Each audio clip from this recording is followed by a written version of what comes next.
여러분은 제사 음식을 먹습니까? 먹지 않습니까?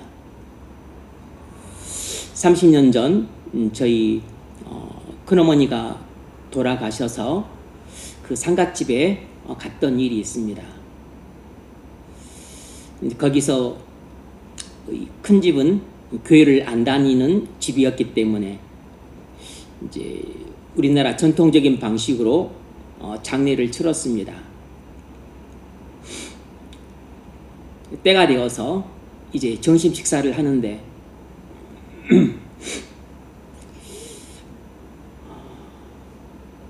저희 둘째 형수님과 같이 갔었는데 죽은 훌령에게 바쳐진 음식이라고 해서 둘째 형수님은 그 제사 음식을 안 드셨어요. 그런데 저는 제사 음식이어도 그냥 음식에 불과한 것인데 굳이 안 먹을 필요가 있나 하는 생각이 들었습니다. 제가 그 당시에 그 신앙생활 초창기였습니다.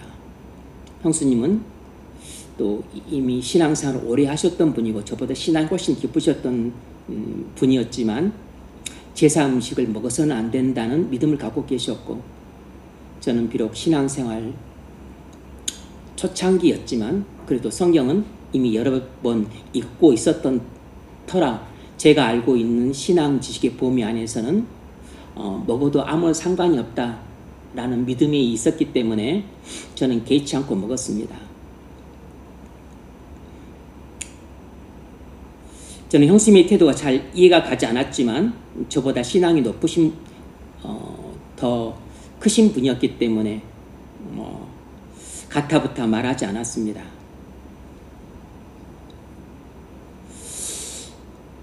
이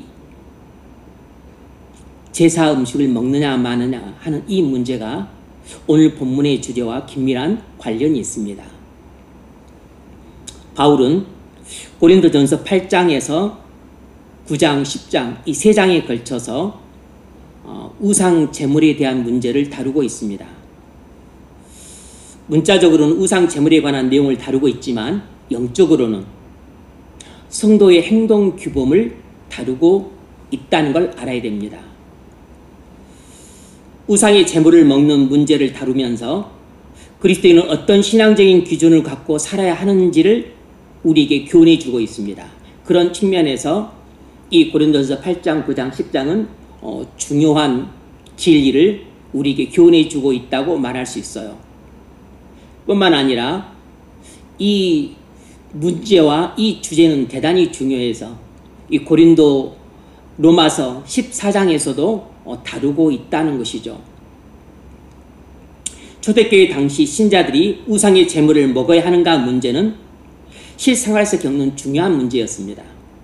당시 로마 제국의 이방인들은 모든 육류를 당시 국가에서 섬기는 그 신들에게 제물로 바친 후에 시장에다 내놨습니다. 그러므로 우상의 제물로 바쳐진 고기를 먹는다는 것은 그 우상을 신으로 섬기는 경배에 동참하는 의미로 받아들여질 수도 있는 문제이기도 했어요.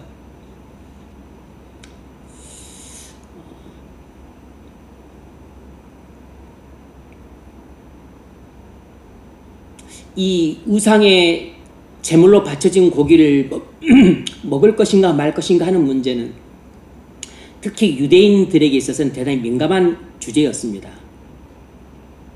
다니엘과 세 친구들이 바벨론 포로로 끌려갔었을 때 그들이 왕궁에서 생활할 때 왕궁에서 내주는 진미가 나왔는데 이것이 바로 참으로 맛있는 우상에게 제물로 바쳐진 고기들이 나온 것이었어요.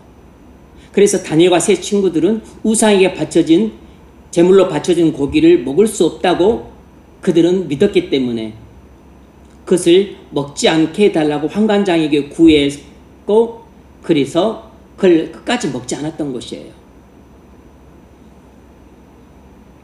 바울 당시 로마 시대에도 여러 우상을 섬기고 있었고 그 우상들에게 제물로 바쳐진 고기가 시장에 나왔습니다.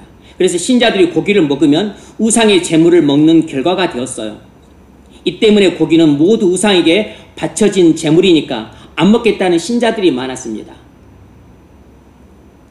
당시 고린도는 헬라 그 지역에 있던 항구 도시였습니다.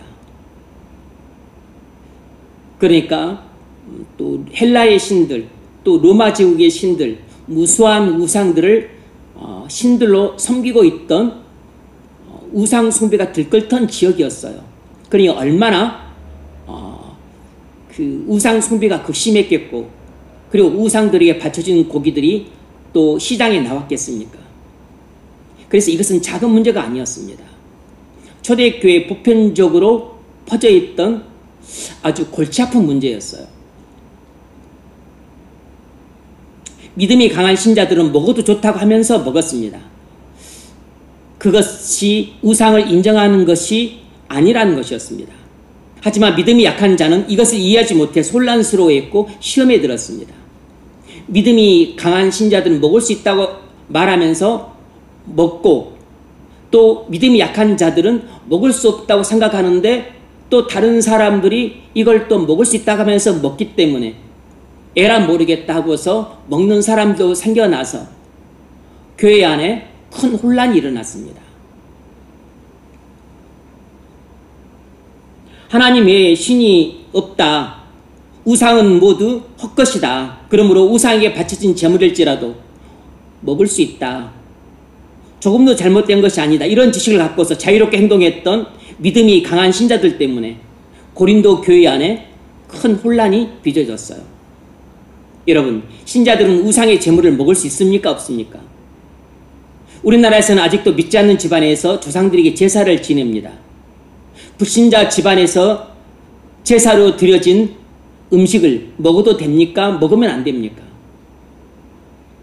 아직까지도 이런 문제들에 있어서 확실한 해결책을 찾지 못한 사람들이 있습니다.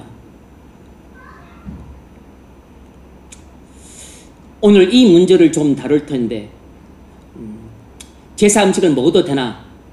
우상에게 제물로 바쳐진 고기를 먹을 수 있나 없나? 이것은 겉으로 드러난 소재일 뿐이고, 오늘 우리가 다루고자 하는 것은 이 문제를 통해서 우리는 영적인 주제, 성도의 행동 규범을 다루고자 합니다. 먼저 오늘 본문 구조를 간단히 살펴볼 필요가 있는데, 이 오늘 본문은 네 부분으로 나뉩니다. 1절로 3절은 서론격으로 지식과 사랑의 관계에 대해서 설명합니다. 두 번째는 4절로 6절인데 우상의 제물을 먹는 것에 대한 본질적인 고찰을 하고 있습니다. 우상의 제물을 본래 먹을 수 있나 없나 하는 문제를 다루고 있어요. 세 번째는 7절로 12절인데 우상의 제물을 먹는 것에 대한 관계적인 고찰을 다루고 있습니다. 다른 사람들과의 관계 속에서 이 문제를 살피고 있어요. 마지막 네 번째로 13절은 이 주제에 대한 결론입니다. 오늘 우상의 제물을 먹는 문제를 두 가지 측면에서 살펴보고자 합니다. 첫 번째는 본질적인 고찰을 할 것이고, 그리고 그 다음으로는 관계적인 고찰을 할 것입니다. 첫 번째로 이 우상의 제물을 먹는 문제에 대한 본질적인 고찰입니다. 본질적인 고찰이란 삶을 그 자체의 고유한 성질을 살피고 연구하는 것입니다. 우리는 사물에 대한 본질적인 고찰을 통해서 그 사물에 대한 지식을 얻을 수 있습니다. 우상의 제물을 먹는 문제에 대한 본질적인 고찰이란 우상 그 자체만을 원칙적으로 살폈을 때 그리스도인이 우상의 제물을 먹을 수 있는가 하는 것입니다. 바울은 1절에서 지식과 사랑을 대비시키면서 지식의 위험성과 그 사랑의 우월성을 설명하고 있습니다. 지식은 교만하게 하며 사랑은 덕을 세우나니, 지식의 위험성과 사랑의 우월성을 강조하고 있죠.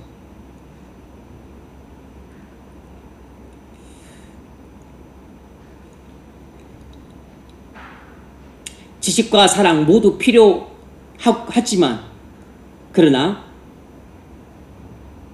지식도 중요하고 사랑도 중요하지만, 그러나 지식보다 사랑이 더 중요하다는 것을 말하고 있는 것입니다. 지식은 본디 사람을 교만하게 만드는 경향이 있습니다. 그러나 지식이 사람을 교만하게 만드는 경향이 있다고 해서 바울은 고린도 교인들에게 가르침을 소홀히 하지 않았습니다. 지식의 중요성을 간과하지 않았어요. 왜냐하면 바울에게 양육을 받았던 고린도 교인들 중 믿음이 강한 자들은 우상에 대한 지식이 정확했고 우상의 재물을 먹는 문제에 대한 지식도 정확했습니다. 올바른 지식을 갖고 있었어요. 1절에서 바울은 우리가 우상의 재물에 대해 다 지식을 갖고 있다고 말했습니다. 바울은 지식을 폄하하거나 과소평가하지 않았습니다.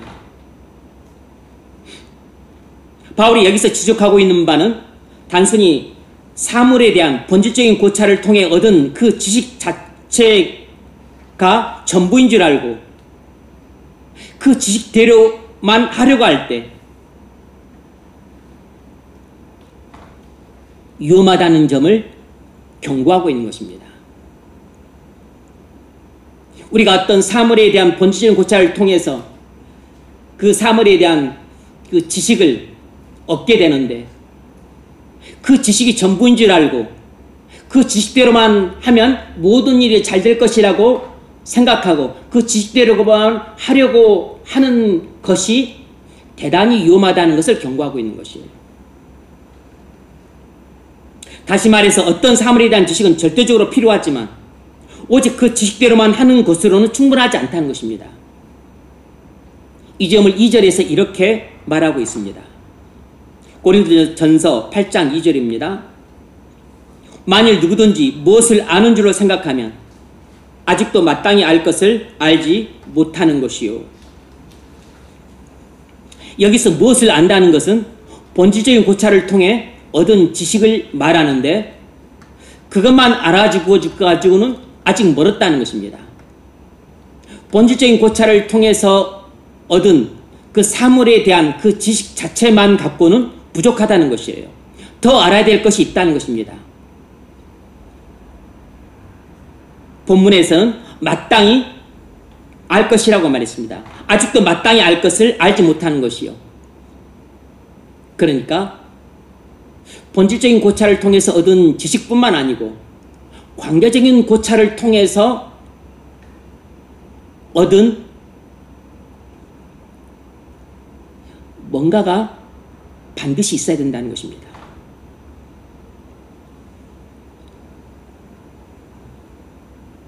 바로 관계적인 고찰을 통해서 얻게 되는 지식이 필요하다는 것이에요.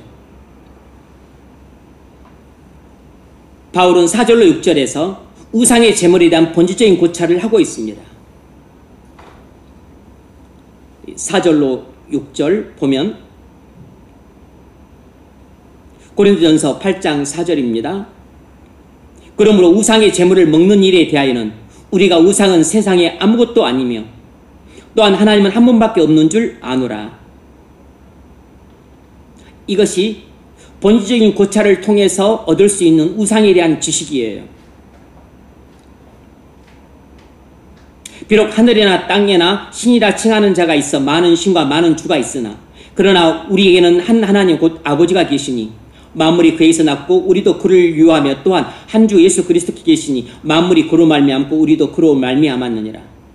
이것은 고린도 교인들이 바울로부터 배워서 우상과 우상 제물에 대해 갖고 있었던 지식이었습니다. 그러니까 고린도 교인들 중 상당수는 바울로부터 배워서 우상에 대한 올바른 지식과 우상 제물에 대한 올바른 지식을 갖고 있었던 것이에요. 바울이 고린도 교인들에게 어떻게 가르쳤습니까?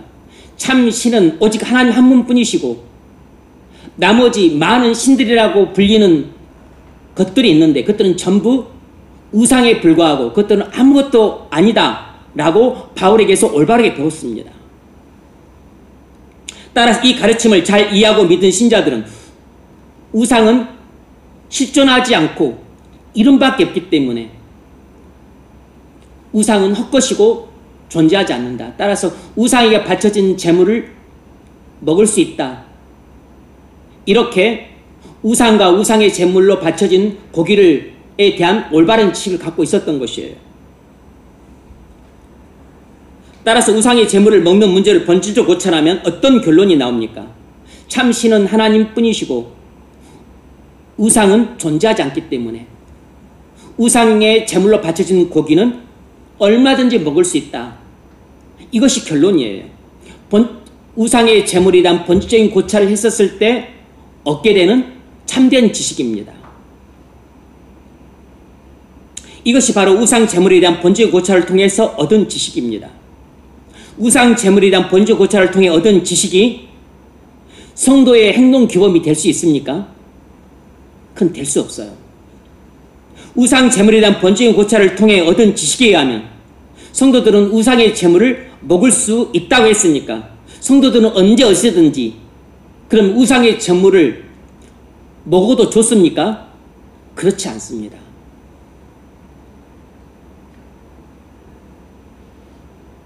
어떤 사물에 대한 본질적인 고찰을 통해서 얻은 지식 그 자체가 성도의 행동 규범이 될 수가 없어요.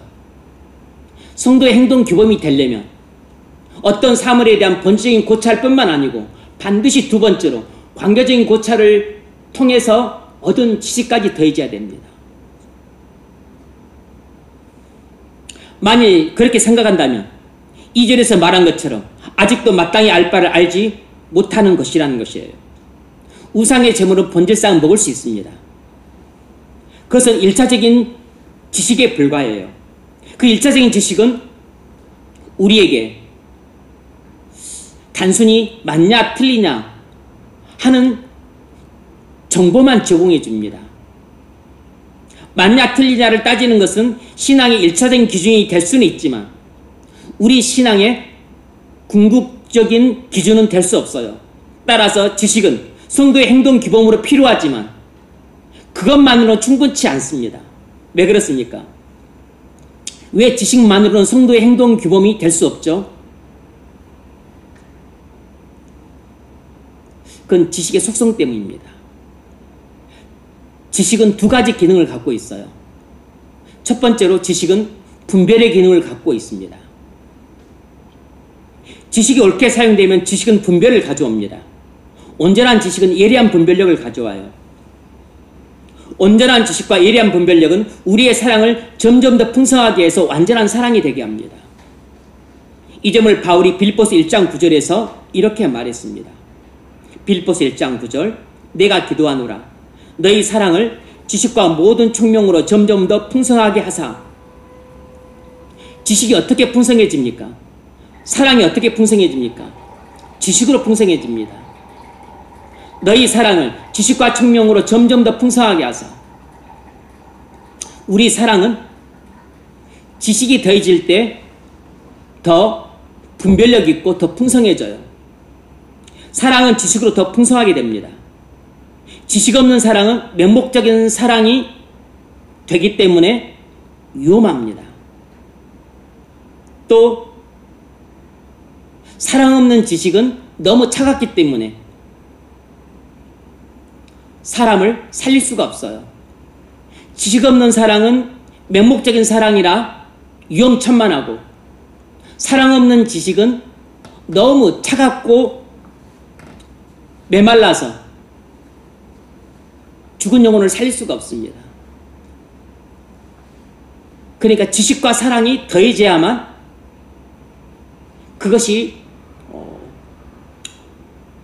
온전하게 되어서 비로소 영혼을 살릴 수도 있고 교회를 세울 수도 있어요. 그런데 사랑은 없고 지식만 있다든지 지식은 없고 사랑만 있다든지 이렇게 되면 위험하고 그리고 불완전해서 사람을 살릴 수가 없습니다. 청교도들의 자녀 교육을 보면 6살이 되기 전에 고집을 꺾어놔라는 그 자녀 양육론이 있습니다. 6살이 되기 전에 고집을 꺾어 놔야 된다는 것입니다. 그러니까 매를 아끼면 자식을 망친다는 이 잠언 말씀에 입각한 실천적인 교훈이에요. 매를 아끼는 부모는 자식을 망친다고 했습니다. 이런 지식이 사랑을 풍성하게 해주는 것입니다.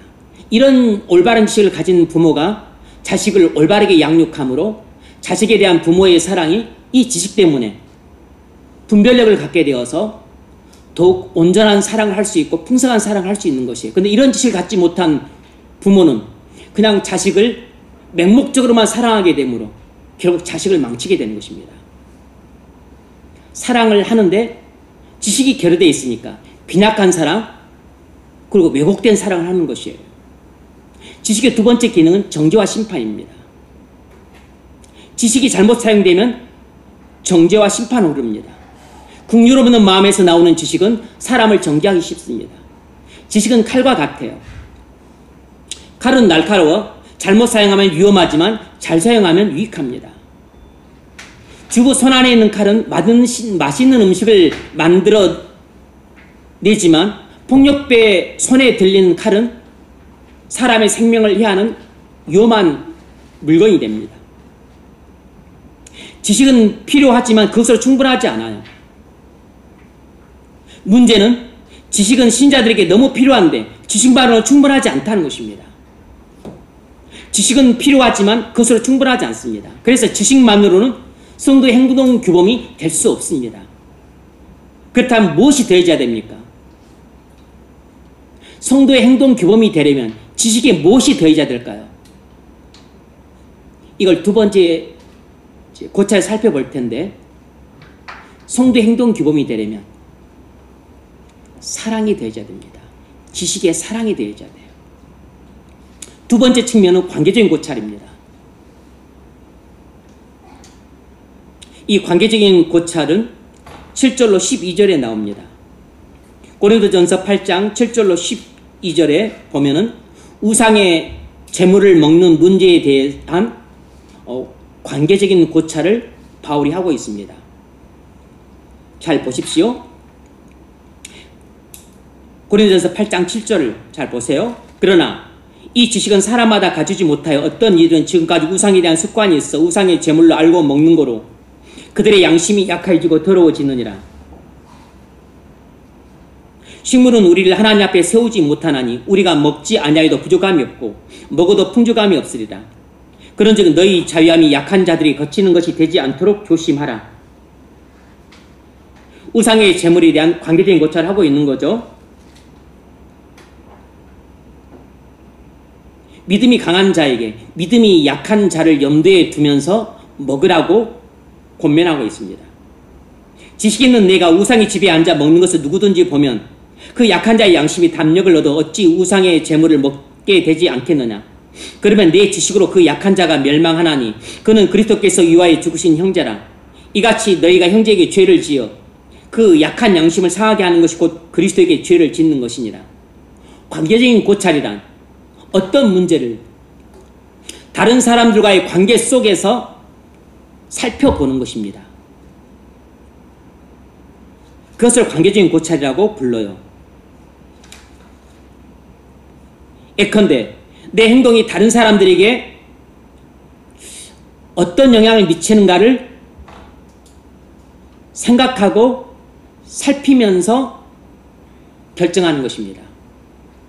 내 행동이 다른 교인들에게 유익을 주는가 해를 주는가를 깊이 생각하고 살핀 후에 결정하는 것이에요. 내가 무슨 행동을 할 때 내 행동이 다른 사람들에게 어떤 영향을 미치는가를 생각하는 이유는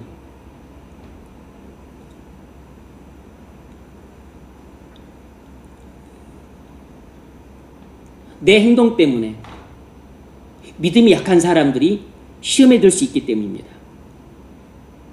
우상의 제물에 대한 올바른 지식을 갖고 있는 사람들도 있지만 그렇지 않은 연약한 자들도 있는데 우상의 제물에 대한 올바른 지식을 갖고 있는 믿음이 강한 자가 그 지식대로만 먹을 수 있다 생각해서 먹어버리면 먹을 수 없다고 생각하는 많은 믿음이 연약한 자들이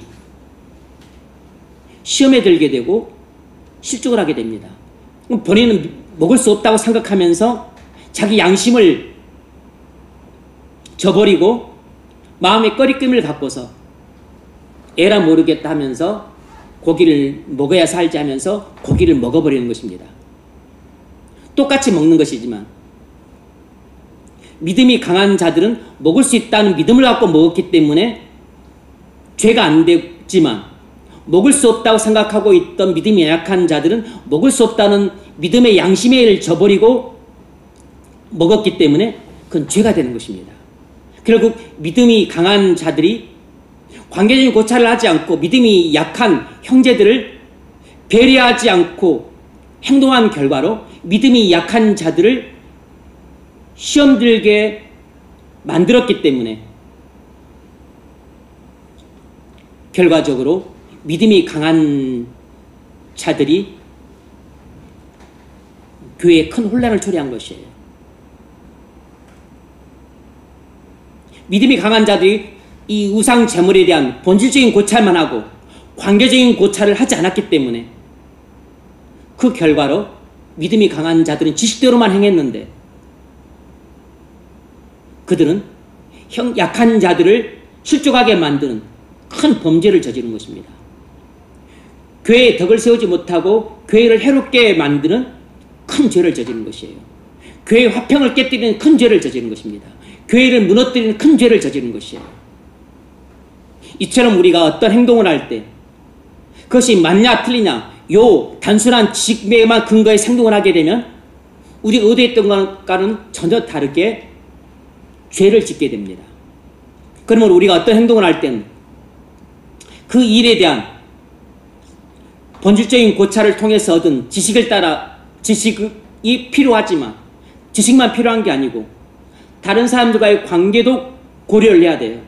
내가 이 행동을 했었을 때 교회 안에 다른 지체들한테 나쁜 영향을 미칠까? 좋은 영향을 미칠까? 이것이 다른 사람들한테 유익이 되겠는가? 해가 되겠는가? 혹시 내 행동 때문에 시험에 들지 않을까? 이런 것을 사려 깊게 생각하고 그리고 두루 살펴서 이것은 해가 되겠다 하면 내가 그 행동을 해도 되지만 해도 되는 자유를 포기해야 되는 겁니다.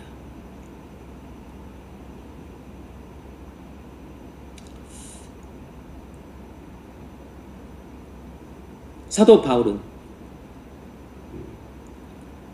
고린도 전서 9장을 보면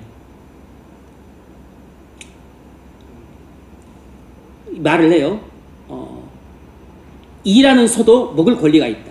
하물며 하나님의 일을 하는 사역자가 당연히 교회로부터 부양받을 권리가 있다고 했습니다. 이것이 그 사역자가 부양받을 권리에 대한 본질적인 고찰이 있었을 때 사역자는 교회로부터 부양받을 권리가 있다. 이것이 사역자의 부양에 대한 본질적인 고찰을 통해서 얻은 지식이에요. 사역자는 교회로부터 부양받을 권리가 있다. 그런데 관계적인 고찰을 또 하는 거죠. 고린도 교회를 보면 고린도 교회는 대부분 이방인 신자들이다. 약해요. 그래서 이들한테 너희가 나를 부양해라 이렇게 말을 한다고 한다면 이들이 잘못했다간 시험에 들 수가 있어요. 오히려 그것 때문에 교회가 세워지는데 해가 될 수 있습니다. 그래서 바울은 이 믿음이 연약한 고린도 교회 교인들이 시험에 들고 교회가 세워지는 것을 방해할까 봐 자신이 사역자로서 부양받을 권리를 이들한테 주장하지 않아요. 왜냐하면 이 연약한 고린도 교인들을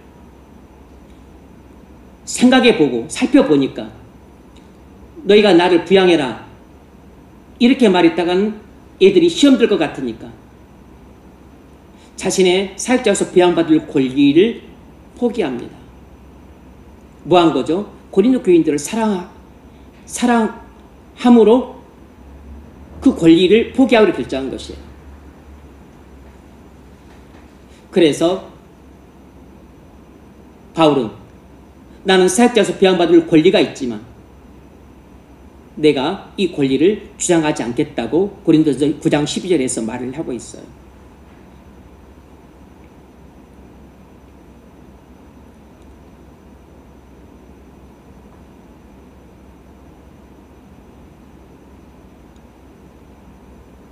교회 안에는 영적으로 유식한 사람도 있고 무식한 사람도 있습니다.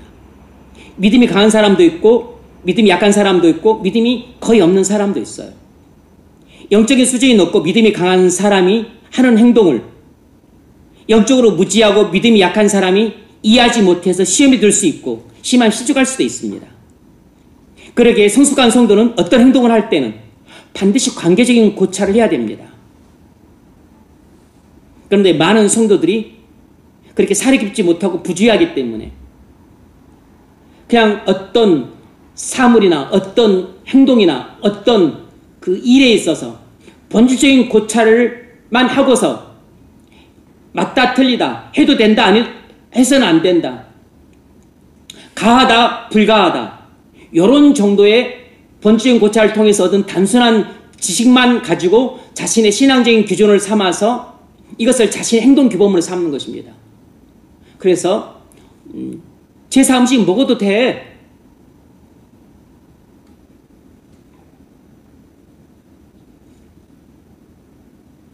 이것 이렇게 해도 돼. 이렇게 생각하는 것입니다. 이렇게 행동을 하는 것이에요. 이게 전부가 아닌데 이 본질적인 고찰을 통해서 얻은 지식이 전부가 아니고 이것보다 한 차원 더 높은 관계적인 고찰을 통해서 얻은 뭔가 새로운 깨달음이 있어야 돼요. 이것이 바로 관계적인 고찰을 한다는 것은 바로 사랑을 말하는 것입니다. 교인들을 생각한다면 형제 사랑이고 가족을 생각한다면 가족 사랑이고 직장 동료들, 불신자들 생각한다면 직장 동료들에 대한 사랑을 말하는 것이에요. 본질적인 고찰을 통해서 얻는 것은 지식이고 관계적인 고찰을 통해서 얻는 것은 사랑입니다.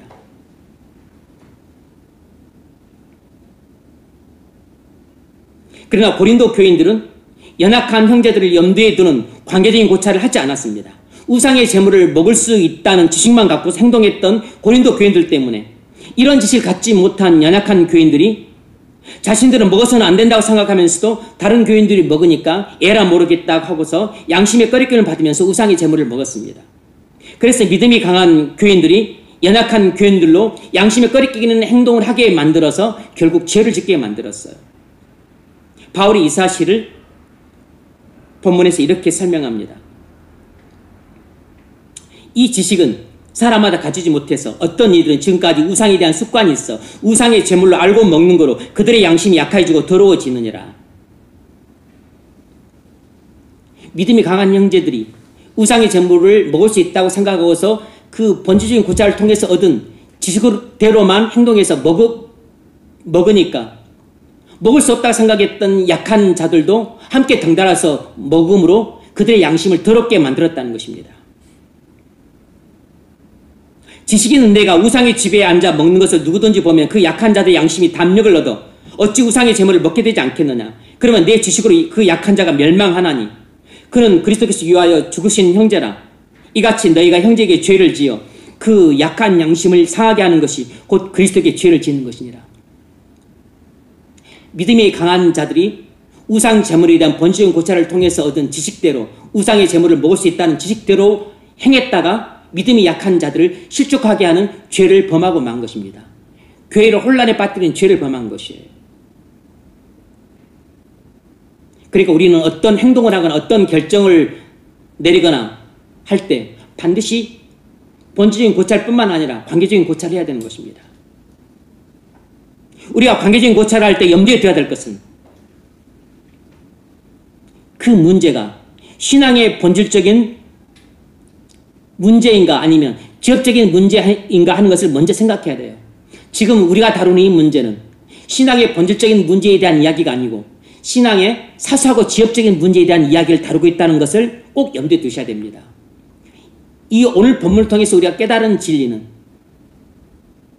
적용할 때 잘못하면 카테고릭 미스테이크를 범할 수 있어요. 적용의 오류를 범할 수 있습니다. 지금 우리가 본문을 통해서 우리가 얻은 그 진리는 우리가 일상생활 속에서 사소하고 지엽적인 문제를 다룰 때 적용해야 될 진리예요. 신앙의 본질적인 문제를 다룰 때 적용할 수 있는 진리가 아닙니다. 우상의 제물은 식물에 관한 문제이기 때문에 사소하고 지엽적인 문제예요. 지금 사소하고 지엽적인 문제를 대할 때 성도가 어떻게 행동해야 되는가 하는 성도의 행동 규범에 대한 교훈을 배우고 있는 겁니다.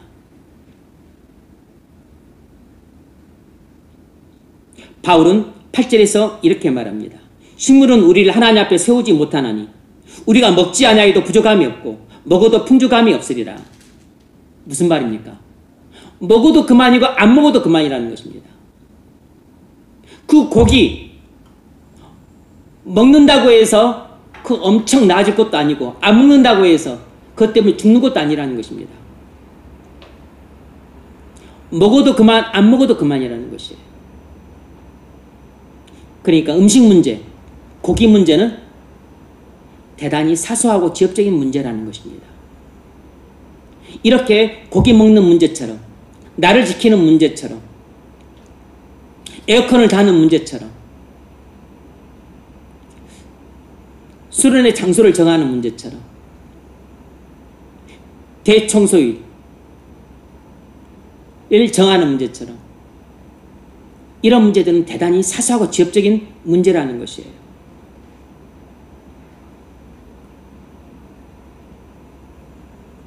식물은 우리 배를 위한 것이지 하나님을 위한 것이 아니기 때문에 믿음의 관점에서 보면 지극히 사소한 문제입니다. 따라서 얼마든지 포기하고 양보할 수 있습니다. 내가 11조를 낼 건가, 10의 2주를 낼 건가, 10의 3을 낼 건가. 이것은 내도 그만 안 내도 그만입니다.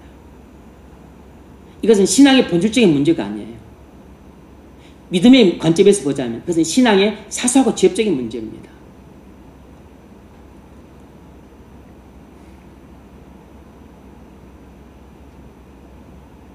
이렇게 신앙의 사소하고 지엽적인 문제들은 얼마든지 포기할 수 있습니다. 얼마든지 양보할 수 있어요. 로마서 14장 17절에서 그 점을 말합니다. 하나님의 나라는 먹는 것과 마시는 것이 아니요 오직 성령 안에서 의와 평강과 희락이라 그랬습니다. 무슨 말입니까? 고기 먹는 문제, 가을 수양의 장소 문제, 에어컨 타는 문제, 주일에 식사를 어디서 할 것인가 문제, 이런 것들은 신앙의 본질적인 문제가 아니고 지극히 사소하고 지엽적인 문제라는 것이에요. 이렇게 한다고 해서 특별히 풍요로워진 것도 아니고 저렇게 한다고 해서 뭐가 결핍되는 것도 아니라는 것입니다. 하나님 나라에 있어서 그것은 하나님 나라를 세우거나 무너뜨리는 문제가 아니라는 것이에요. 하나님 나라를 세우거나 무너뜨리는 진짜 큰 문제는 의의 문제고 평강의 문제고 희락의 문제라는 것입니다. 의의 문제가 무엇입니까? 하나님의 뜻에 순종하는 행동을 말하는 것이에요. 하나님의 뜻에 순종하는 행동을 하느냐, 하나님의 나라가 세워지고 하나님의 뜻에 분명히 알고서도 순종하지 않는 행동을 한다면 그건 하나님의 나라를 무너뜨리는 것이에요. 내 안에 하나님의 나라도 무너뜨리지만 교회에 세워진 하나님의 나라도 무너뜨리는 것이에요. 그 의를 행하게 되면 내 안에 평강이 임하고 내 안에 희락도 옵니다. 그러니까 의와 평강과 희락은 하나님 나라의 본질적인 문제예요. 근데 내가 하나님의 뜻을 뻔히 알고서도 불구하고 하나님의 뜻에 불순종하는 행동을 하게 된다면 내 안에 평강이 깨지고 불안과 두려움이 찾아옵니다. 뿐만 아니라 희락이 떠나가고 걱정과 근심이 찾아오게 되는 것이에요.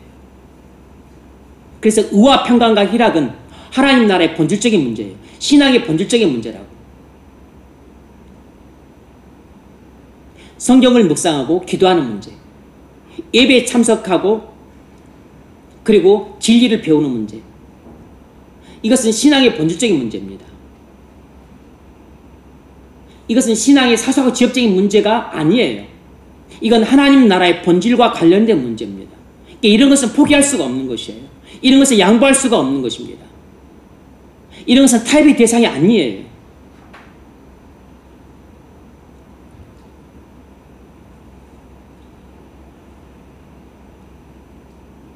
영상을 제작하고 할 건가 말 건가. 이것은 신앙의 사소하고 지엽적인 문제들입니다. 우리를 하나님 앞에 세우는가, 우리를 하나님 앞에게서 멀어지게 하는가 하는 신앙의 본질적인 문제에 대해서는 민감해야 되고, 그리고 양보해서는 안 됩니다. 포기해서는 안 돼요. 그런 하찮은 문제를 갖고 맞네 틀리네 하면서 연약한 자를 없이 여기면서 똑똑한 찾지 말라는 것입니다. 그런 거 갖고 싸우지 말라는 것이에요. 왜 싸우면 안 되죠? 교회 화평을 깨뜨리잖아요. 다른 사람을 시험 들게 한다. 사소하고 지역적인 문제 가지고 잘해보자고 하는 의도지만, 교회를 좀 더 잘 세워보자 하는 의도지만, 사소하고 지역적인 문제 가지고 싸우지 말라는 것입니다. 에어컨을 달 건가 말 건가 하는 문제 가지고 싸우지 말라는 것이에요. 청소를 하루에 할 것인가 아니면 2주 걸쳐서 할 것인가, 그런 문제 가지고 막 열을 내고 흥분하고 그런 짓 하지 말라는 것입니다. 왜냐하면 교회 화평을 깨뜨린 일이니까, 교회 하나됨을 깨뜨린 일이니까. 다른 형제들을 시험 들게 하거나 그것 때문에 마음에 상처를 주거나 하는 것은 교회의 화평을 깨뜨리는 일이에요. 그건 의를 깨뜨리는 일입니다. 그건 희락을 깨뜨리는 일이라고.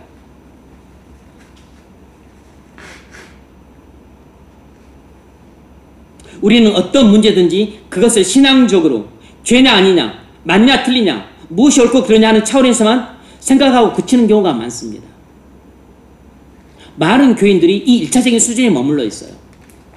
맞냐 틀리냐 그것만 생각을 합니다.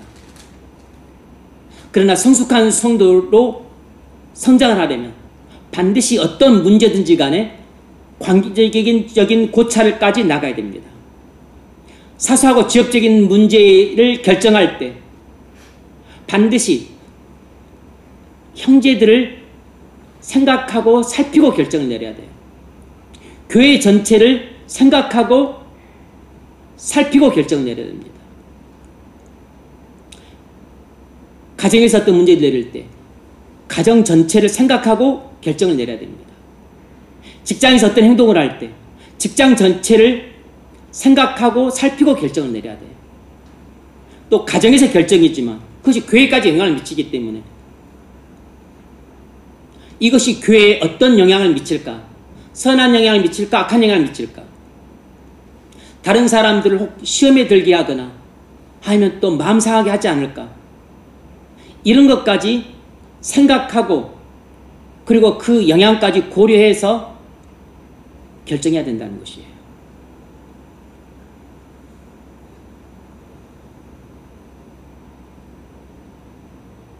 다른 형제들에게 유익하냐 해가 되느냐, 교회에 덕이 되느냐 해가 되느냐 하는 차원에서 생각하지 않으면 무슨 일이든지 충분히 고려하지 못하고 결정 내린 것입니다. 무슨 일이든지 바로 그 문제만 생각하고 결정을 내린 것이지 전체를 생각하고 결정 내리지 못한 것이, 다시 말하면 숲 전체는 보지 못하고 그 일, 나무 한 그루만 보고 결정을 내린 것이기 때문에 잘못하면 숲 전체를 불태워버릴 수 있는 것입니다. 나는 나무 한 그루만 볼 땐 이 결정이 옳은 줄 알았는데 본주인 고찰을 통해서만 얻은 지식을 따라서 내가 어떤 결정을 내렸어요. 그게 나무 한 그루만 본 것입니다. 관계적인 고찰을 한다고 하는 것은 숲 전체를 보는 것이에요. 교회 전체를 보는 것입니다. 하나님 나라 전체를 보는 것이에요.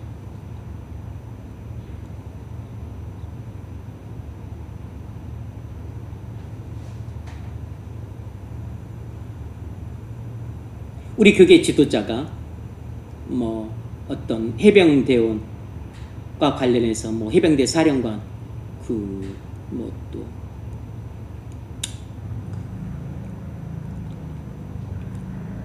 구해주는 그 로비 문제로 특검에 소환을 받고 있어요. 거부하고 있습니다.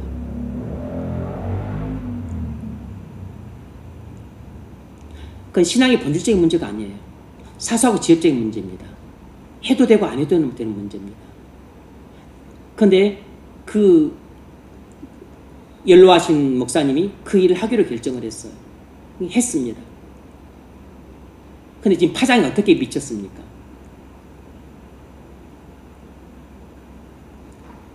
죄가 되는 것이에요. 그리고 그것이 은혜가 됩니까?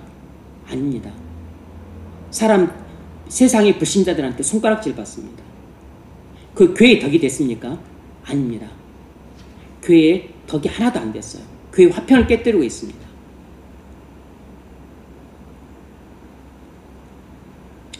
그 문제만 보면 누구라도 목사라면 도와주고 싶을 겁니다. 교인이잖아요, 교인.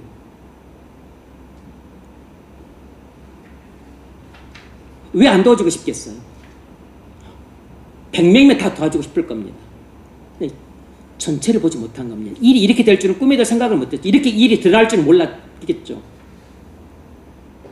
나무 한 그루만 보고 할 때는 그것이 맞는 것 같아요. 근데 전체를 보면 그게 나중에는 틀린 것으로 판명이 나는 경우가 많은 것입니다.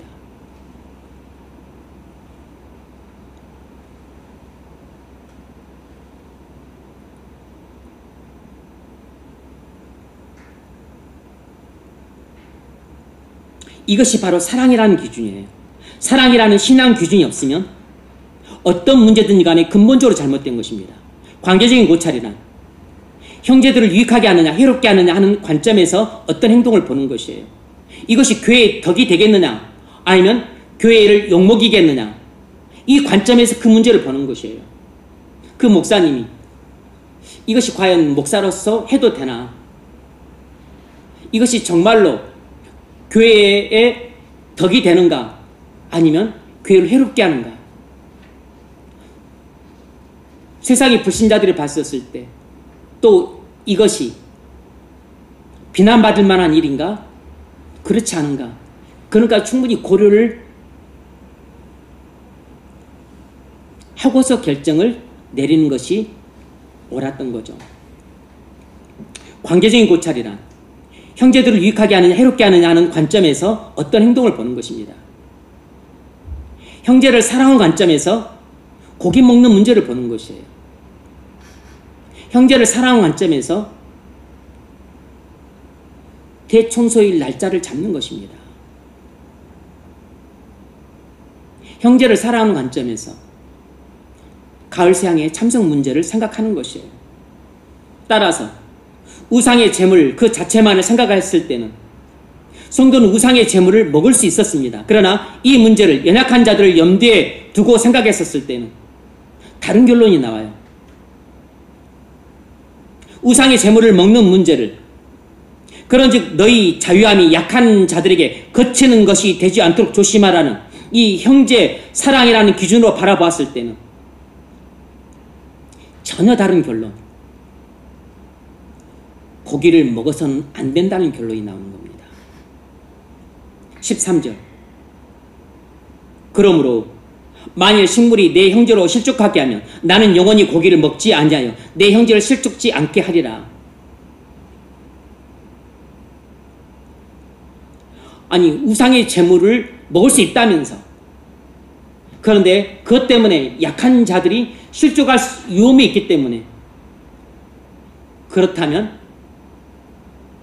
나는 고기를 먹지 않겠다는 것입니다. 이것이 성도의 행동 규범입니다. 성도의 행동 규범은 어떤 일을 결정할 때 그 일에 대한 본질적인 고찰을 통해서든 지식으로만 결정하지 않고 관계적인 고찰을 통해서 다른 형제들을 사랑하는 그 범주 안에서 결정을 하는 것입니다. 지식은 맞냐 틀리냐를 알려줌으로 중요합니다. 그러나 맞냐 틀리냐 싸움이 신앙의 전부가 아니에요. 반드시 옳아야 됩니다. 옳음을 떠난 진리는 있을 수 없으므로 옳음이 중요합니다. 그렇다고 옳음을 말하는 지식이 곧 그대로 진리가 되는 것은 아닙니다. 옳음을 말하는 지식 자체가 진리가 아니에요. 우리는 우상의 제물에 관한 본질적인 고찰을 통해서 지식을 얻었습니다. 그리고 관계적인 고찰을 통해서 사랑을 배웠습니다. 그럼 진리란 무엇이겠습니까? 이것이 바로 오늘 본문 전체를 관통하는 교훈입니다. 진리란 사랑 안에서 지식을 행하는 것이에요. 진리란 사랑 안에서 지식을 행하는 것입니다. 그러므로 우리는 진리에 순종을 해야지 단순히 지식에 순종을 하면 안 됩니다. 우리는 어떤 일에 대한 본질적인 고찰을 통해서 얻은 지식에 순종하면 안 되고 관계적인 고찰을 통해서 배우는 사랑 안에서 지식을 행해야 되기 때문에 우리는 지식이 아니고 진리에 순종을 해야 됩니다. 그런데 진리가 무엇이냐면 사랑 안에서 지식을 행하는 것이에요. 바로 사랑 안에서 지식을 행하는 것이 성도 행동 규범입니다.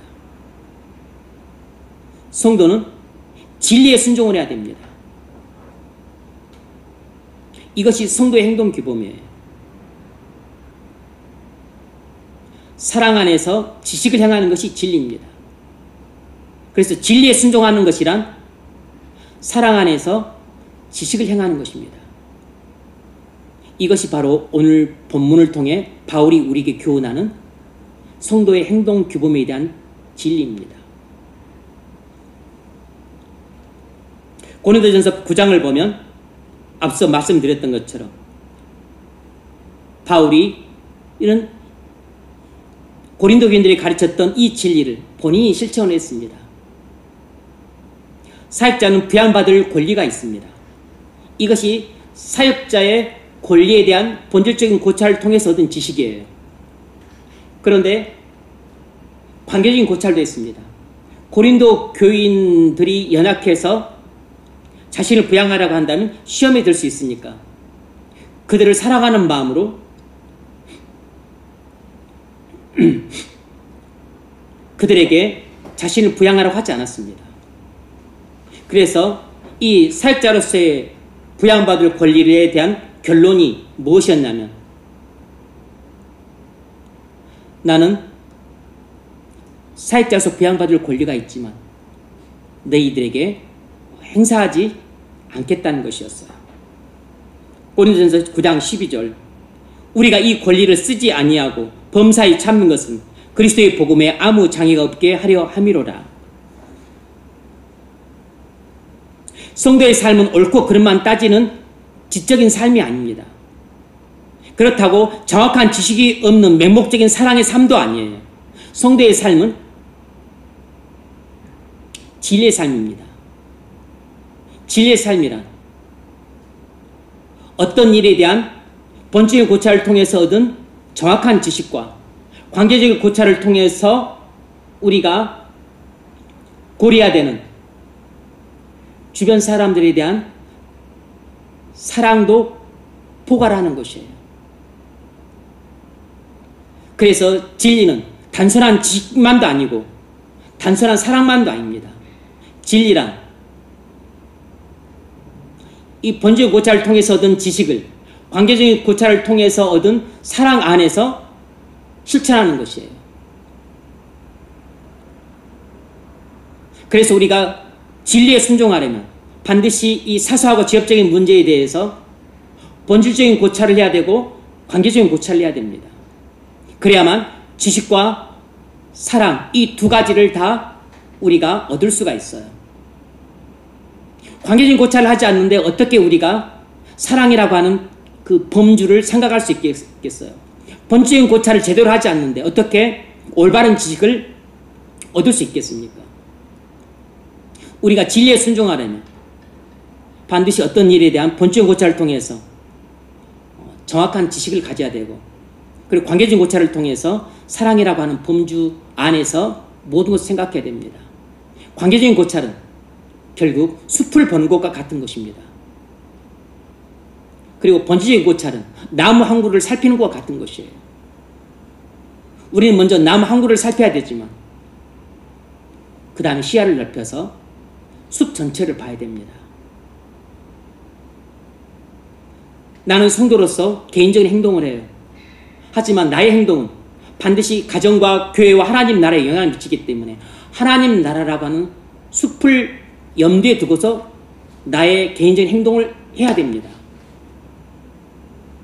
이것이 성도의 행동 규범인 것이에요. 그래서 진리란 숲 안에서 나무를 보는 것입니다. 사랑 안에서 지식을 행하는 것이에요.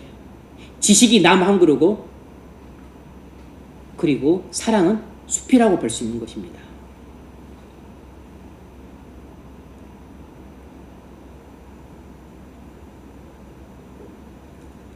그래서 알면서도 모른 체 해야 되고, 본래는 이렇게 해야 되는데 약한 자들을 위해서 저렇게 행동해야 될 때가 있습니다. 우리가 진리의 삶을 살기 위해서는 깊은 영적인 지식과 긍휼의 마음이 필요합니다. 여러분, 교회 안에서 똑똑하다는 소리를 듣습니까? 이건 여러분이 어떤 일을 할 때 본질적인 고찰만 하고 그 정확한 지식만 따져서 신앙생활을 하고 있다는 뜻이기도 합니다. 그 사람은 썩지 않는 한 알의 밀알과 같아요. 요한복음 12장 24절, 내가 진실로 너에게 이르노니 한 알의 밀이 땅에 떨어져 죽지 아니하면 한 알 그대로 있고. 이것은 자기 부인과 자기 십자가의 사랑이 없는 것입니다. 가정에서도 똑똑한 체 하고, 교회에서도 똑똑한 체 하고, 직장에서도 똑똑한 체 하는 것이에요. 매사 사물을 본질적인 고찰만 하고서 끝내는 사람입니다. 지식만 있고 사랑이 없는 신자의 모습이 꼭 이와 같아요. 이건 그리스도인의 모습이 아닙니다. 성숙한 성도의 모습이 아니에요. 똑똑하다는 말을 듣는 신자는 부끄러워야 됩니다. 왜냐하면 그리스도인에게 있어 똑똑하다는 말은 심한 욕이기 때문입니다. 말씀을 맺겠습니다. 진리란 사랑 안에서 지식을 행하는 것입니다. 자유하지만 스스로 모든 사람의 종이 되는 것이에요. 권리가 있지만 권리를 포기하는 것입니다. 사소하고 하찮은 문제는 기꺼이 양보하고 그리고 포기하는 것입니다. 이것이 바울이 오늘 본문을 통해 우리에게 가르쳐주고 있는 성도의 행동 규범이에요. 다시 말씀드리지만 이것은 신앙에 있어서 사소하고 지엽적인 문제들에 있어서 성도의 행동 규범을 교훈하고 있는 겁니다. 여러분은 하루하루를 어떻게 살고 있습니까? 형제의 유익을 위해 자신의 자유를 기꺼이 포기하십니까? 교회에 은혜를 끼치고 또 덕을 세우기 위해서 자신의 권리를 기꺼이 포기하고 있습니까? 그것이 바로 사랑 안에서 지식을 행하는 것입니다. 이것이 바로 성도의 행동 규범을 따라 사는 것이에요. 성도의 행동 규범은 진리에 순종하는 것입니다. 진리란 사랑 안에서 지식을 행하는 것이에요. 저나 여러분 다 이와 같이 신앙의 사소하고 지엽적인 문제에 있어서는 사랑 안에서 지식을 행하시기를 바랍니다. 진리란 사랑 안에서 지식을 행하는 것이에요. 우리는 진리에 순종하는 것이 우리의 신앙의 기준입니다. 그런데 그 진리는 사랑 안에서 지식을 행하는 것이에요. 숲을 보고 나무를 보는 것입니다. 우리의 일상생활은 거의 대부분이 사소하고 지엽적인 문제들입니다. 사소하고 지엽적인 문제에 있어서는 늘 나무 한 그루만 보고 결정하지 말고 숲 전체를 보고 결정하십시오. 지식대로만 행하지 말고 사랑 안에서 지식을 행하시기 바랍니다. 그러면 여러분의 신앙이 성숙해 갈 것이고 인격이 점점 더 주님을 닮아갈 것입니다. 사랑 안에서 지식을 행하라는 이 성도의 행동 규범이 평생 여러분의 삶의 규범이 될 수 있기를 주의 이름으로 축원합니다.